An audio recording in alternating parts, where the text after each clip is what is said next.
Hey there, welcome to our video where we tackle a fascinating problem involving the lifespan of an SSD left unpowered for an extended period.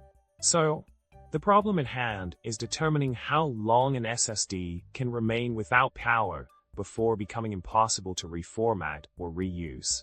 Imagine having an SSD stored away for more than a year, untouched and in a dry, temperature-controlled environment. What happens to it in such a scenario?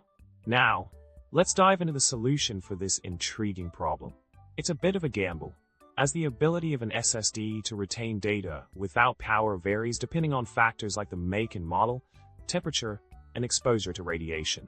Like the comedian Bob Newhart humorously put it, some SSDs may hold up for a surprisingly long time, while others might fail relatively quickly. However, it's highly unlikely that an SSD left unpowered on a shelf for a few years would become entirely unusable. In conclusion, while SSDs may potentially lose data quicker than magnetic media when unpowered, the chances of them becoming impossible to format after a few years of sitting idle are slim. So, if you find yourself in a similar situation with an SSD that has been dormant for an extended period, don't fret too much. Give it a shot at reformatting, and chances are it'll spring back to life without major issues. Thanks for watching, and remember to subscribe, like, and leave a witty comment below.